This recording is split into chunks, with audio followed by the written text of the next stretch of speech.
health isn't the destination. Your health is meant to make something possible. Maybe it's being able to get on the floor with your grandchildren someday. Maybe it's having the energy to build something meaningful. Maybe it's traveling, creating, loving, serving, laughing, being there for the people who matter to you. That's why I don't want us to spend our lives obsessing over health in pursuit of some perfectly optimized version of ourselves.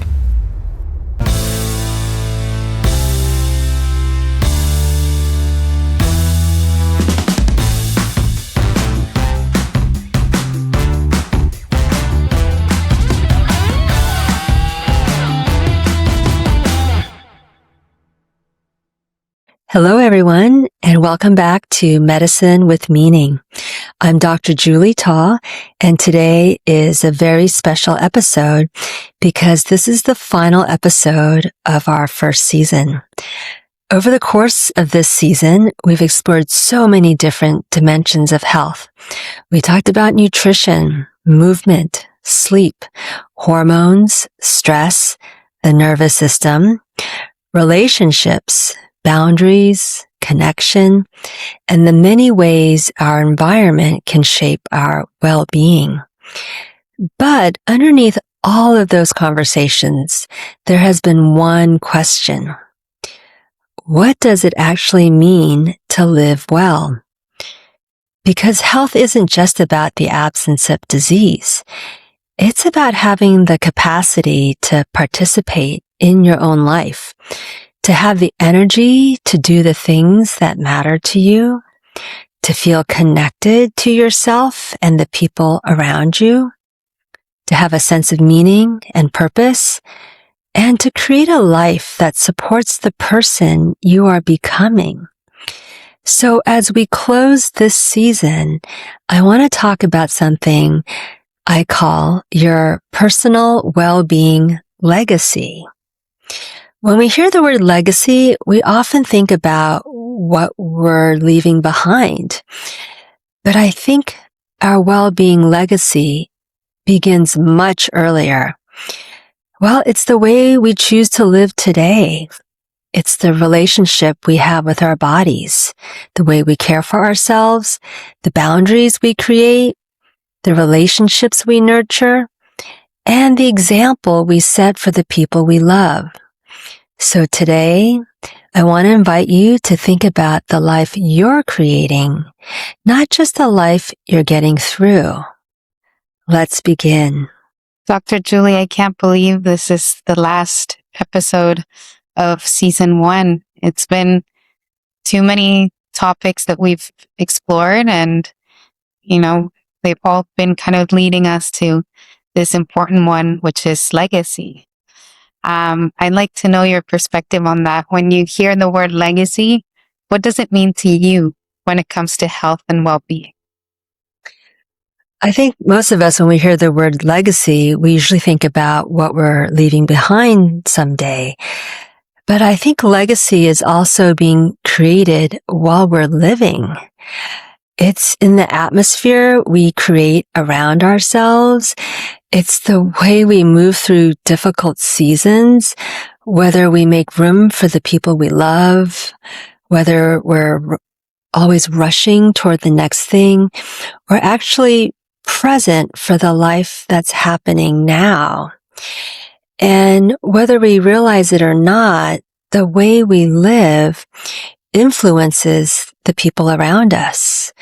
For instance, our children learn something from watching us. So do our partners, our friends, and colleagues. What are we showing them about what it means to live well? And not perfectly, and certainly I haven't done that, but perhaps our well-being legacy is less about what we eventually leave behind and more about what we're modeling while we're here. For instance, what do we value? What do we make time for? How do we make people feel in our presence? And were we actually there for our own lives? That to me is legacy. I really love the idea that legacy is something that you build every day and not something that you leave behind when you're gone. Throughout this season, we've explored so many different areas of health.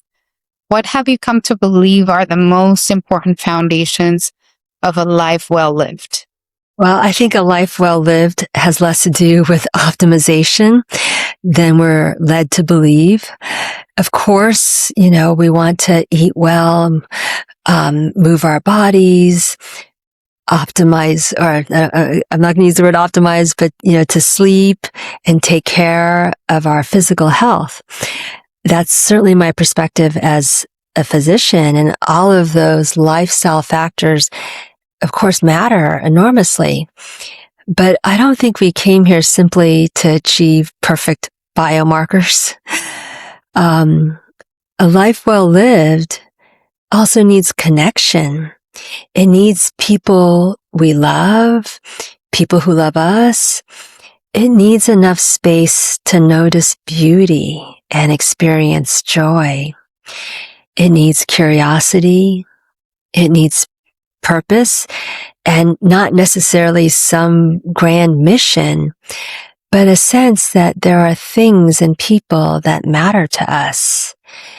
And it needs the ability to be present, because you can spend your entire life preparing for some future version of happiness. I think we all do this. Well, when I lose 10 pounds, or when the kids are older, or when work settles down, or when I retire, when I finally get everything under control. And meanwhile, your life is happening. It's passing by. So for me, the foundation of a life well lived is not perfection. It's being awake enough to actually live in it. Wow, this is profound. Yeah, life is here. It's not something that you have to chase, or it's not something that it's gonna come as you achieve those things that you think that are important, right? Everything that is important to you is right here in this moment. And if you're not able to see it now, what guarantees that you're going to be able to see it later on in the future, right? It can just be a trick to just be pursuing happiness or pursuing satisfaction, right? When we can find satisfaction in this moment, even if it's not perfect or it's not ideal. Maybe ideal is something different than perfect. Ideal is our perception or our desired outcome, and perfect is what is. They're probably different things. It's almost even the opposite, right? Yeah. Like sometimes we think, no, this is not perfect right now. But what you're saying is what is in the present moment is what is meant for us, and that life is lived fully only in the present moment, and that we're all not guaranteed a future. But our minds play this trick like, oh, it's going to be better in the future. I'll be happier, in the future when I have this or that. But then you miss out on life, right? If you're not fully present. And it's not like every moment is enjoyable, right? But that you're awake, you're fully living in the here and the now.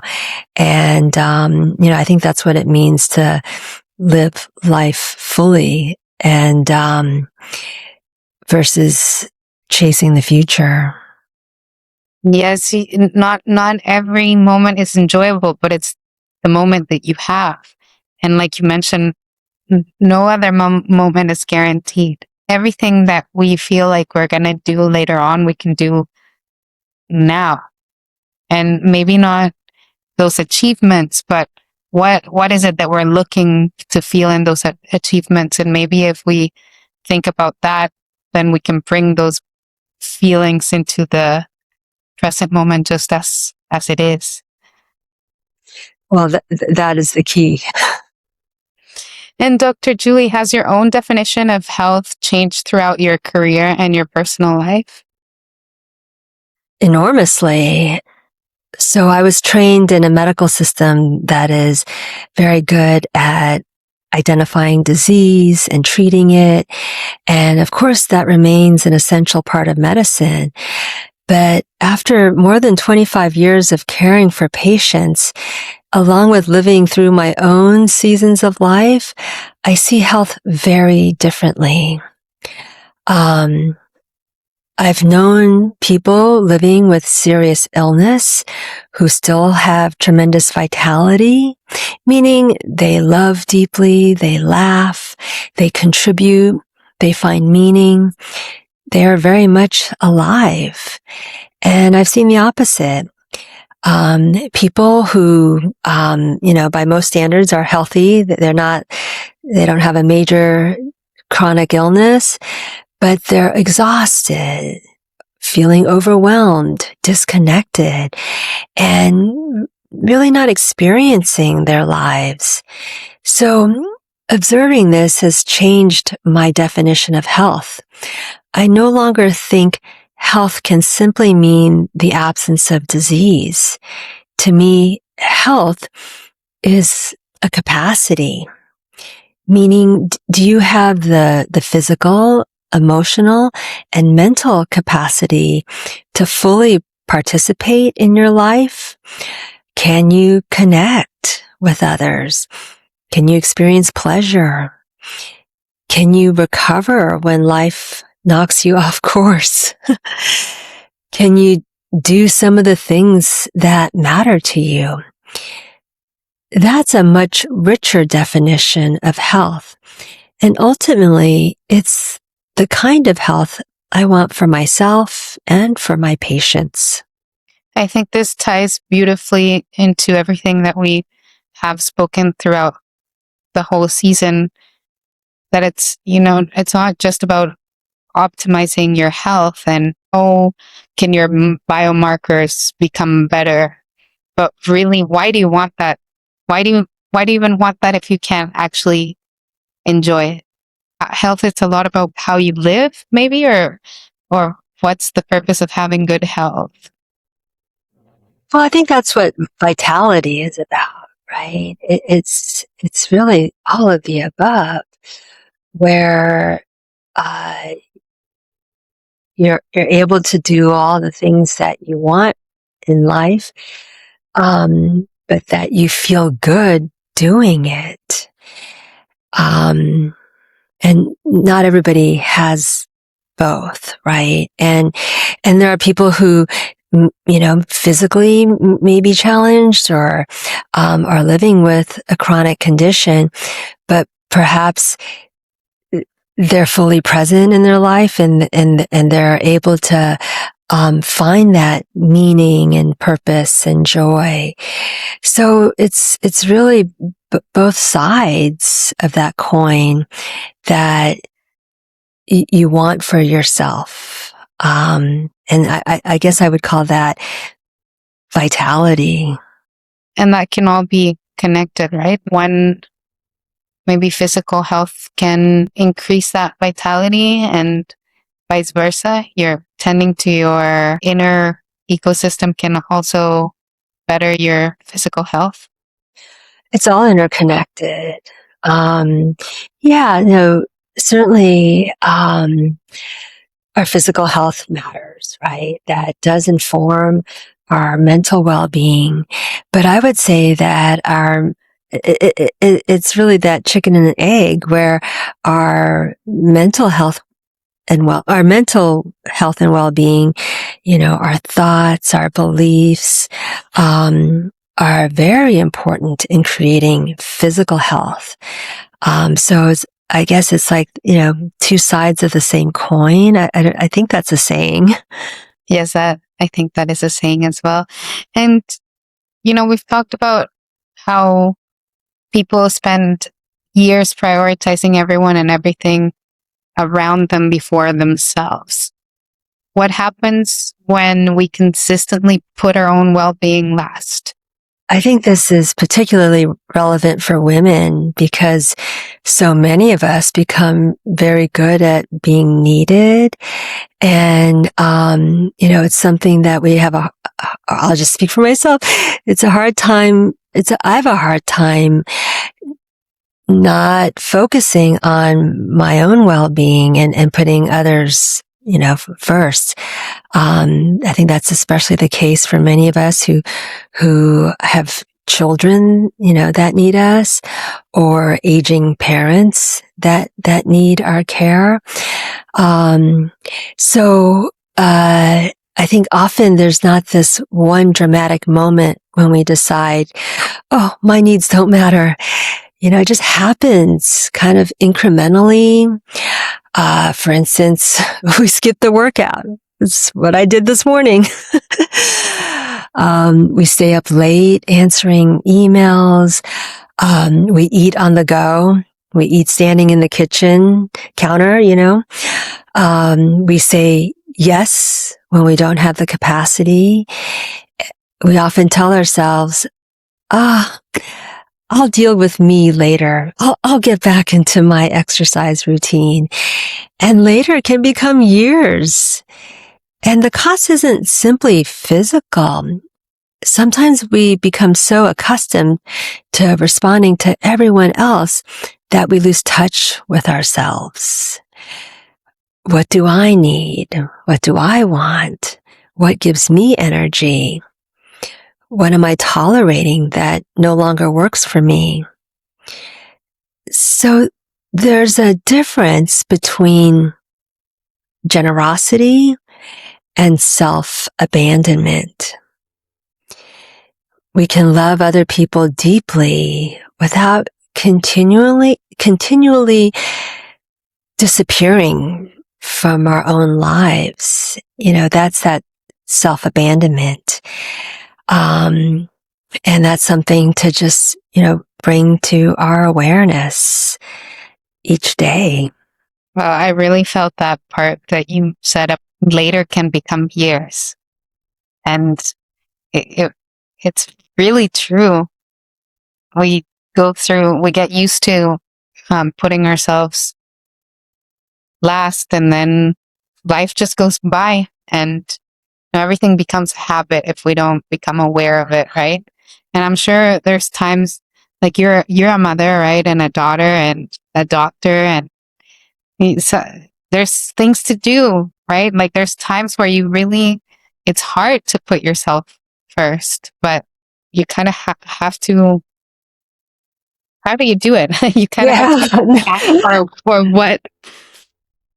I don't do it very well every day, I'll say that. And, I think the themes of this show just, they resonate in my own life. And that's why I do enjoy speaking about it. It is definitely my own journey. I would say, for me personally, it comes back to this idea of self-honor. And, it may not be an hour workout at the gym, but it's small things that I do for myself. And, it varies from day to day. So I skipped my morning workout, and, today I choose to eat better. And it may mean going to bed earlier today because I had a busy day. That's usually when I skip my morning workout, it's because it's a busy day or something else is taking a priority. So yeah, it is not easy to fit everything into one day, but that you have the intention of self-honoring, and that helps me so that I don't lose connection with myself, as well as not do some of the habits that help me to stay feeling good. And Dr. Julie, would self-honoring be the same as self-care, or how do you see that? Yeah. So I guess they are very similar. I stopped using the word self-care. Sometimes it just doesn't resonate for people. It's like, well, yeah, I have to care for myself, of course. I like to say self-honor because it runs a little bit deeper. And so, when we hear the phrase self-care constantly, sometimes, it can be burdensome, or it gets reduced to like a spa day or a manicure, which again, those are fine and good. But I'm talking about something a little bit deeper. And sometimes people, use the word self-love, which is beautiful. But for many people, it can feel inaccessible, or it's a little hokey. Especially if you're struggling with yourself, and being told to love yourself can feel like one more thing you're failing to do. So for me, self-honor feels gentler. You don't have to feel wonderful about yourself every day in order to honor yourself. And to me, self-honor simply means treating yourself as someone whose well-being matters. And what that looks like, will change. In one season, honoring yourself might mean slowing down.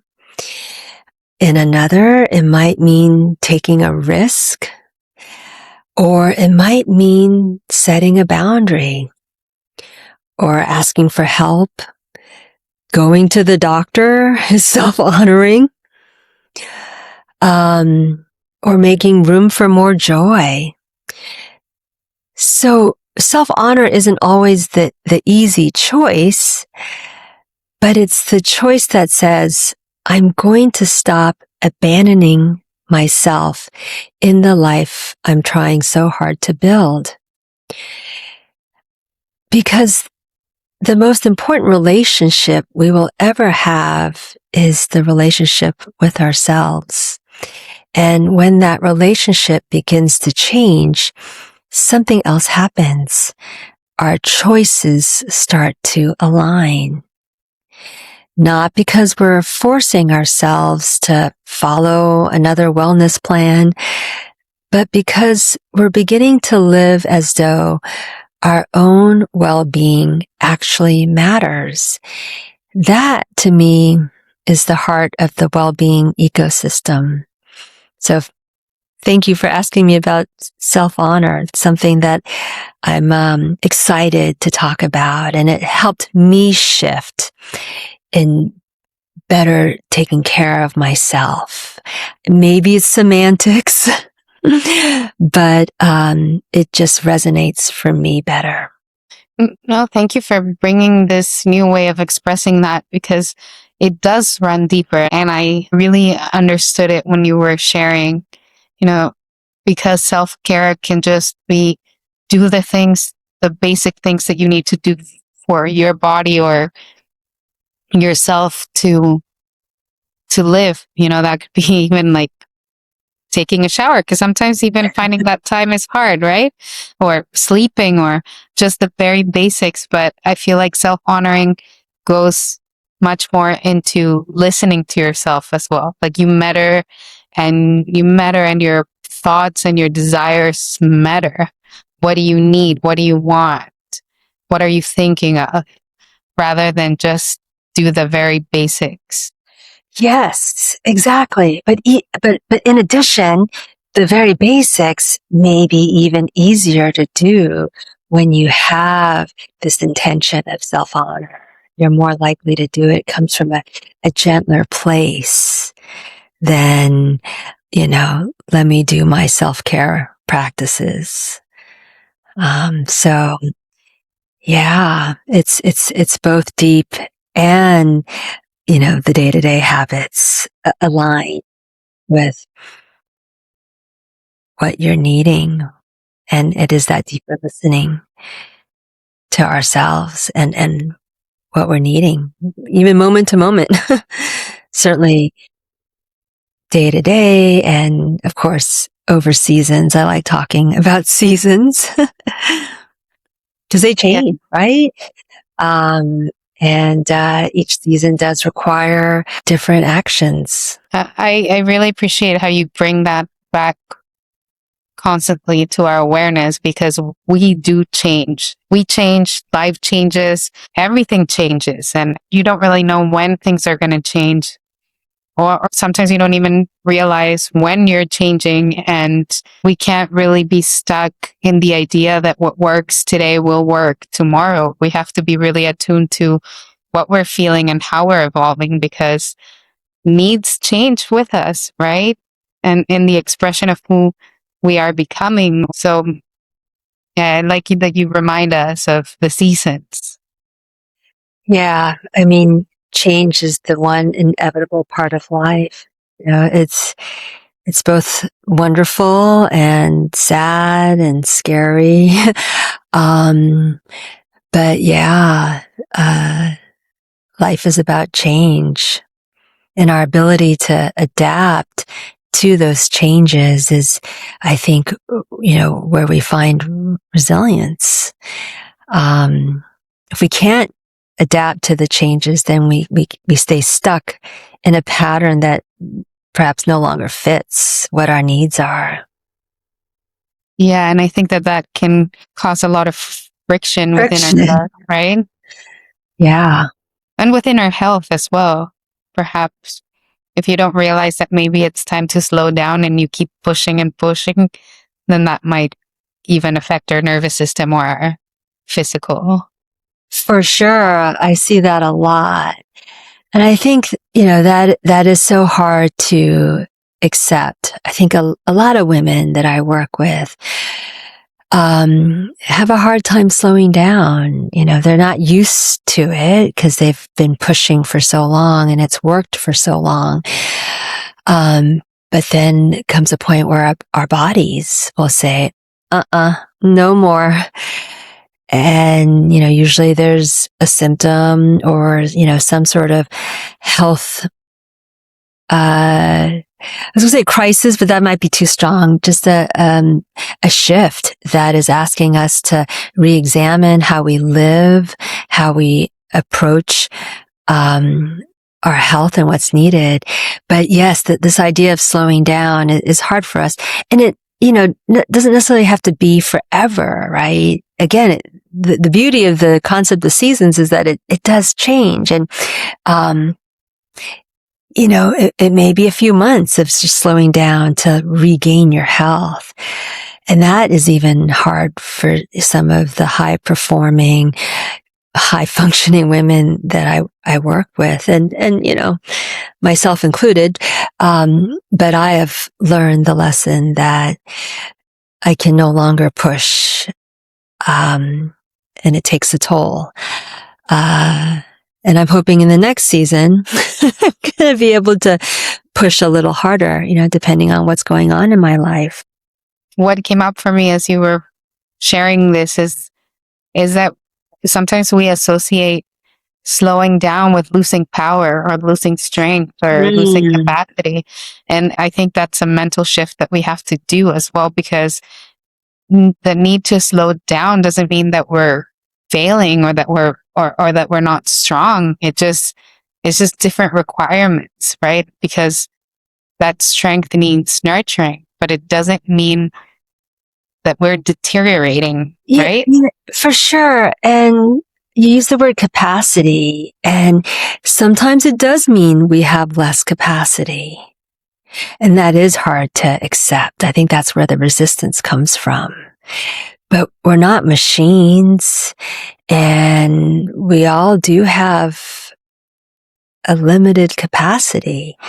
And I think it's hard when the capacity is less than a prior season. And that's hard to accept. But it doesn't mean that the next season, you won't have more. So I think, the crux of it is we have to recognize what our body needs. And sometimes that's the resistance is, accepting that we're not going to be able to do as much because We haven't listened to our bodies, and we need to rest. We need to slow down.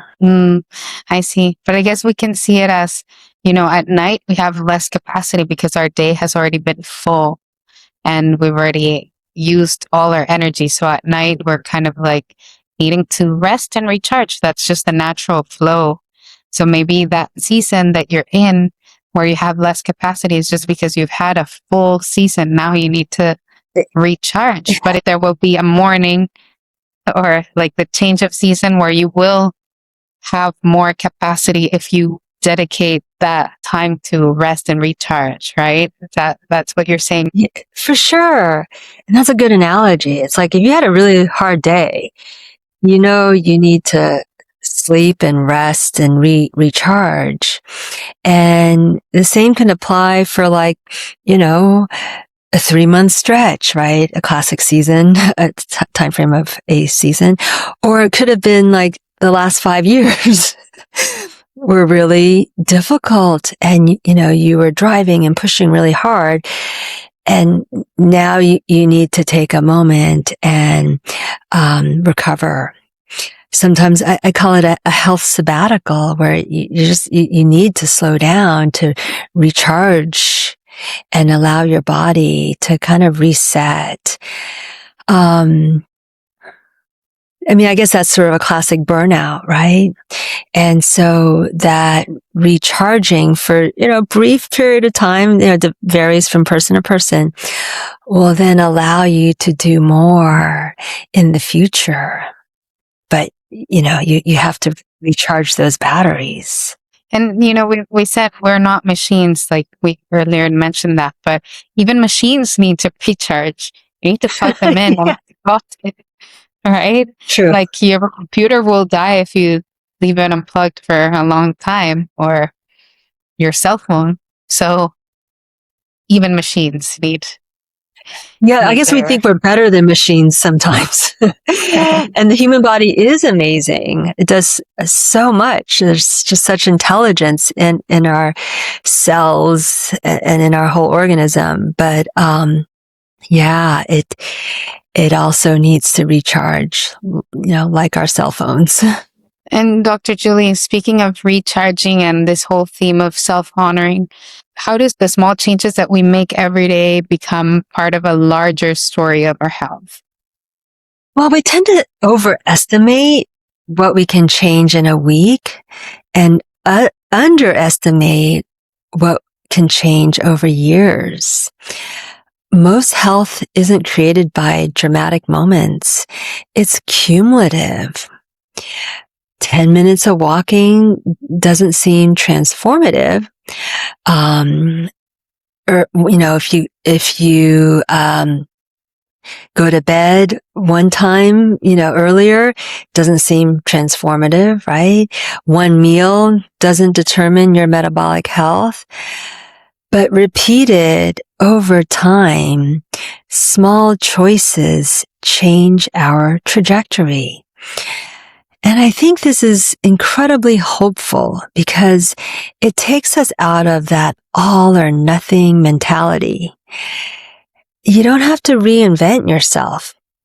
You don't have to wake up Monday morning and become a completely different person. You simply have to ask, what is one choice I can make today that moves me in the direction I want to go? Then make another tomorrow. Small changes, practiced consistently, can create a surprisingly different life. So small changes, day after day really matter, and it can accumulate and really change the trajectory of your health. This is so important. I think in my own experience, I've been trying for the past 2 or 3 years to change certain habits or better certain habits or get into a rhythm. And because I would go all or nothing, then it would just be so complicated with life because I was traveling a lot, I was doing a lot, and that perfection was just not aligned with my lifestyle. So there was always frustration in those attempts. And when I let go a little bit, this year has been so much better in that sense because I don't strive for perfection anymore. Like I strive for consistency, even in those, moments where I can't be perfect, but I can do small things, even in those unpredictable circumstances, or traveling, or or having people over, or events. Then I can be more aware of my choices and not just, oh, it's not perfect, then I can't do it, and be paralyzed by that.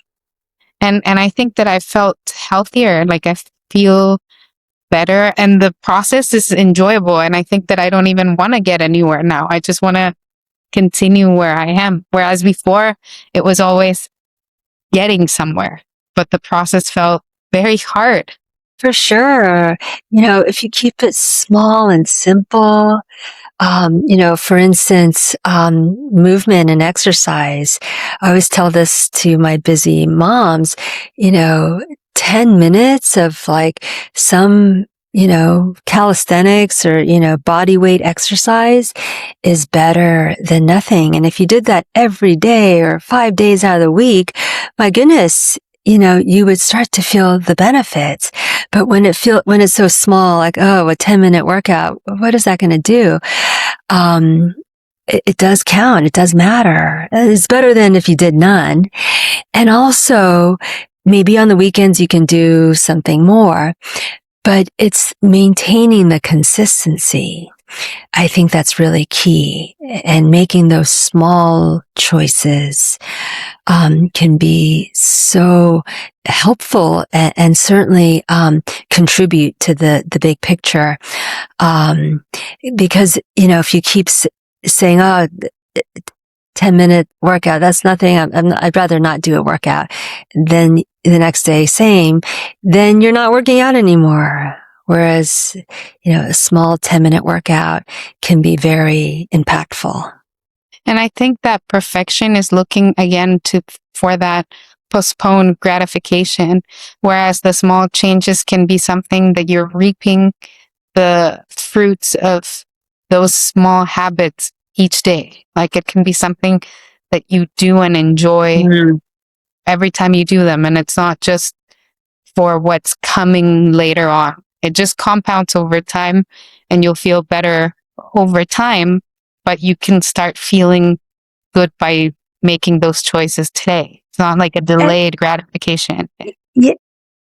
Yeah. Well, I think also, you feel good, not only from the benefits of, let's say, exercise in this conversation, but also you're choosing yourself. You're choosing to self-honor when you do that small action.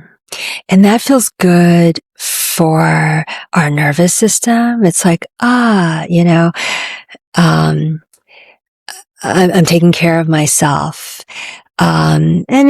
Emotionally, psychologically, it feels good to again, self-honor. So a lot of benefits besides just working those muscles.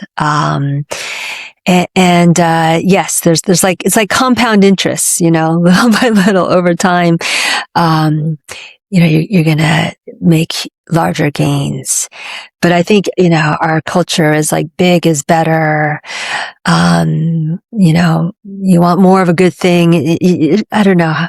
It's like, yeah, we don't appreciate just the small, consistent actions. And I do think that keeping your promises to yourself is really what increases confidence and self-worth. Because just like keeping your promises to your friends or your family, if they trust your word, that if you say something that's going to happen, then that increases the trust and the confidence in the relationship, right? It strengthens the relationship. Yes. And I think that happens with oneself as well. If you say you're going to do something for yourself and you do it, then over time that compounds as well as confidence. Well, I spoke about this earlier, the importance of our relationship with ourselves. Like if you can't trust yourself, that's harsh, right? On our nervous system and just our confidence in ourselves. It doesn't feel good to self-abandon. Not to mention that I think a huge motivator for so many people, and myself included, as we are on this health journey, is we want to be well so that we can be our best self for those around us, and to live longer so that, we can be here for those, for my children, for instance. I want to stay strong and healthy, in my body and in my mind so that I can enjoy my life with them. So, so many reasons, to practice that self-honor. It not only helps you incorporate the habits to have a healthy life and live longer, but it helps you live better. And I think, we started talking about, the well-being legacy. And, I want to bring it back to where we started. It's really about the here and the now and living our best life in the present moment, as best as we can. And that is, I would say that's the meaning of life. And it's not always going to, be our best life every moment. That's not what I'm saying. But I think, if we connect with ourself, our needs, then we have a better chance of feeling good and bringing our best self to those around us. And we live a better life, leave a better legacy. And I know it's going to improve our health, our physical health, our emotional health, our mental health. And that's how it's all interconnected. And Dr. Julie, sometimes we say start early, but is there a point where it's too late to change the direction of our health, or can we always begin again? I think we have to hold two truths at the same time. Certainly there are things we cannot undo. We age, our bodies change, illness happens. Sometimes there are consequences we can't reverse. But I never want to suggest that if someone simply tries hard enough, everything can be fixed. That's not true. And it places an unfair burden on people. But the second truth is equally important. There is almost always something we can influence. We can become stronger. We can improve our sleep. We can learn to regulate stress differently. We can repair a relationship. We can find community. We can change how we speak to ourselves. Back to that relationship with ourselves. We can rediscover something that makes us feel alive. And sometimes the most important change isn't changing our circumstances at all. It's changing the way we inhabit them or how we relate to them. So no, I don't think it's ever too late. As long as we're here, there is still life available to us. And Dr. Julie, you share with us this beautiful concept about our health being an ecosystem, the well-being ecosystem. And if you could help someone understand one thing about that concept, what would you want them to know? I would want them to understand that nothing in us exists in isolation. In medicine, we divide the body into specialties because medicine needs to organize information. But your body doesn't know that your gastroenterologist is separate from your cardiologist, or your endocrinologist is separate from your therapist. It's all one human being. Your nervous system affects your digestion. Your sleep affects your hormones and metabolism. Your relationships can influence your physiology. Your environment shapes your behavior. Your sense of meaning can influence how you engage with your health. And that's why I created the Wellbeing ecosystem. It gives us a way to step back from the individual pieces and see the whole person in their whole life. And increasingly, I think of an ecosystem less like a machine and more like a garden. You know, you don't stand over a garden shouting at it to grow. You tend the soil. You provide water and sunlight. You remove what is interfering, perhaps, the weeds, right? You pay attention to what the garden needs. You create the conditions that allow life to flourish. I think we can approach ourselves the same way. And Dr. Julie, that's a beautiful analogy. I think that sometimes just by reminding ourselves of how nature operates, we can see ourselves better, or we can see ourselves a little bit more clearly. And that, again, that's why I like that you come back to the seasons, because when we see it in nature, then we can see it in ourselves a little bit more clearly, or we can understand that we have rhythms, right? You've spoken about those rhythms and we're connected. And speaking of that connection, you've talked about how your emotional health influences your physical health and so on. And I'd like to know how physical health, emotional well-being, relationships, environment, and our sense of purpose influence one another over time. I think of it almost like a ripple effect. One change can travel through the entire system. So imagine someone begins sleeping better. Suddenly she has more energy. With more energy, she moves her body. She has more patience with her family. She makes different food choices. She thinks more clearly at work. Maybe she even has enough bandwidth to call the friend that she hasn't spoken to in months. So nothing else was directly treated, but many things changed. Unfortunately, the reverse can happen too. So chronic stress can disrupt sleep. Poor sleep can affect mood and appetite. We become more depleted, withdraw from people, move less, and gradually the entire system shifts. That's why I don't think we always need to identify the perfect place to begin. Sometimes we just need to find a place where change feels possible. And if you support one part of the ecosystem, you may be surprised by what else begins to shift, when you understand this, ripple effect across the entire ecosystem.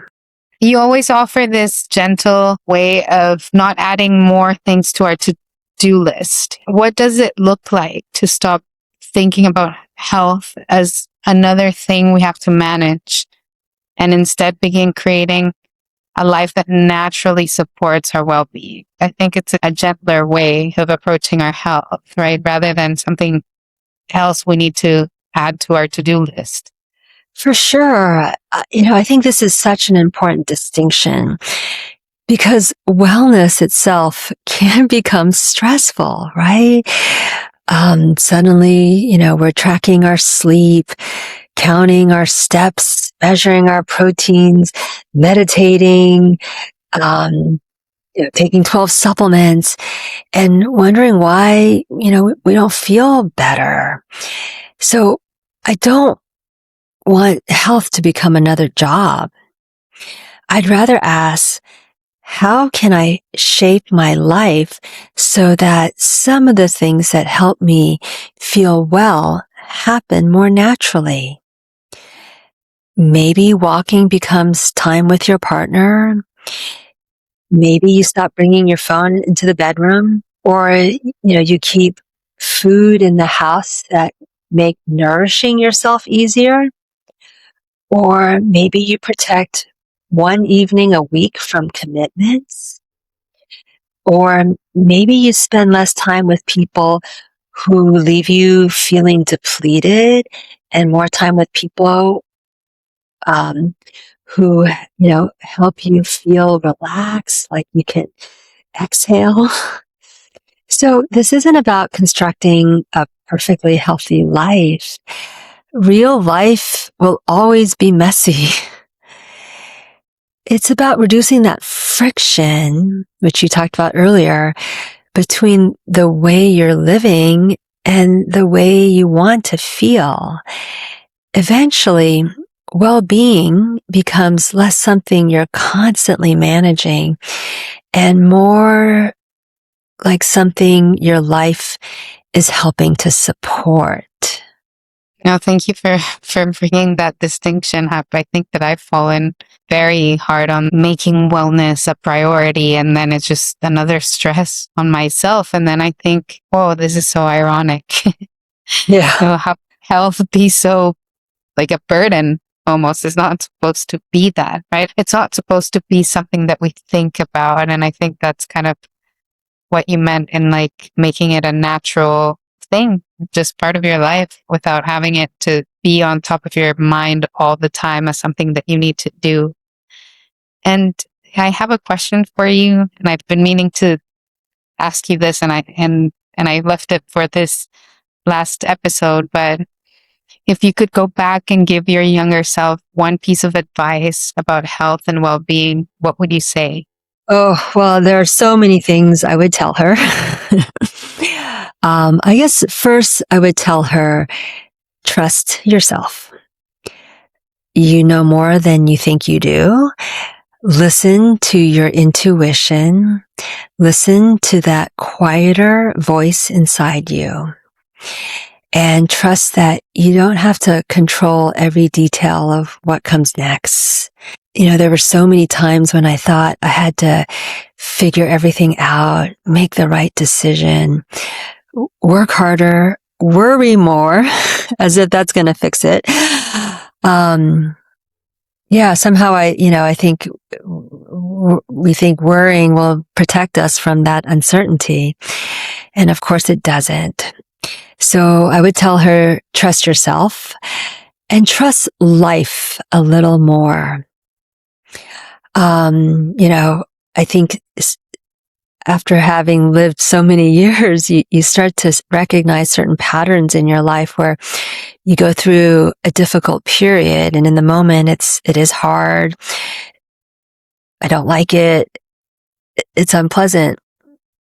But then, down the road, you look back and you see all that you gained from that challenge, and, made me stronger. And there was just so much benefit on the other side of it. So, time does give you that perspective. And I guess I would also say to myself, have some fun.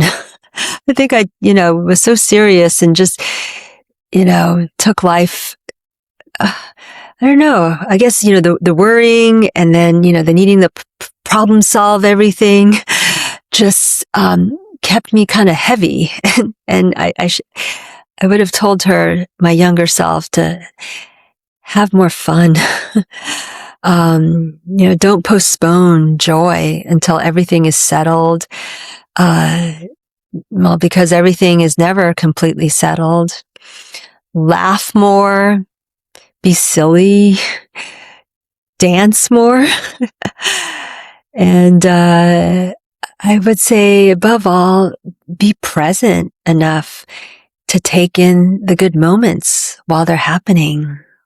I think I had a tendency to just focus on the problems, and I didn't take in all the good moments. And I think, those of us who have children who are like teenage and beyond, you kind of miss like those moments when, they were little or when they were babies and they were cute and they wanted to be around you. I wish I would have taken in those moments more as they were happening.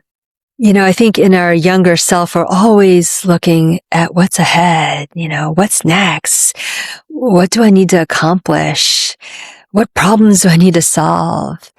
And I think so often you just miss the present moment. So I would tell my younger self to just be more present, enjoy those little kids because they grow up really fast. I could answer more things I would tell my younger self, but I would say, those are the top two things. Trust yourself and have more fun. Thank you so much for your wisdom, Dr. Julie. I think we all have that younger self in us still. So I think that there's joy in listening to what our wise self now has to say to her.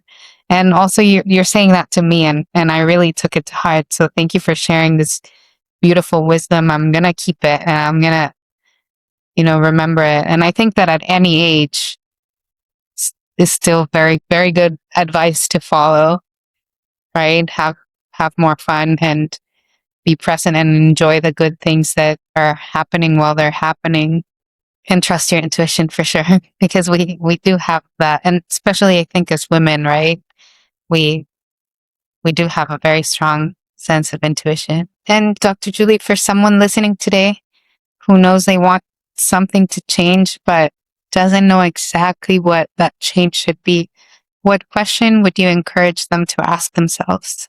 I would ask, what would it look like to honor myself in this season of my life? So earlier, we talked about this idea of self-honor. And I want to bring that back. I think, very simply, it just means treating yourself as someone whose well-being matters, and to change that relationship with ourselves, and to have this shift of self-honor will allow us to perhaps,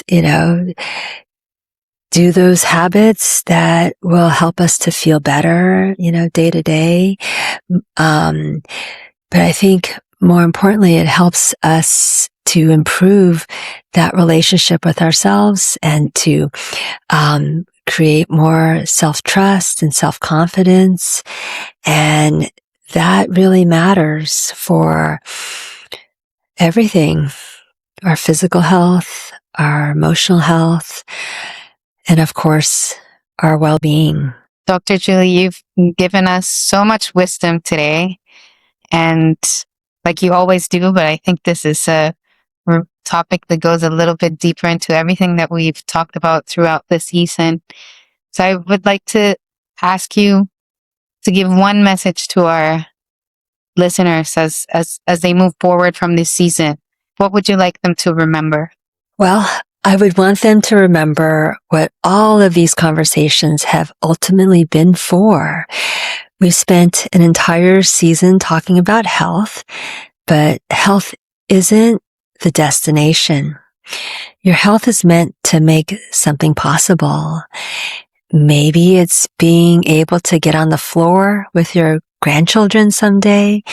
Maybe it's having the energy to build something meaningful.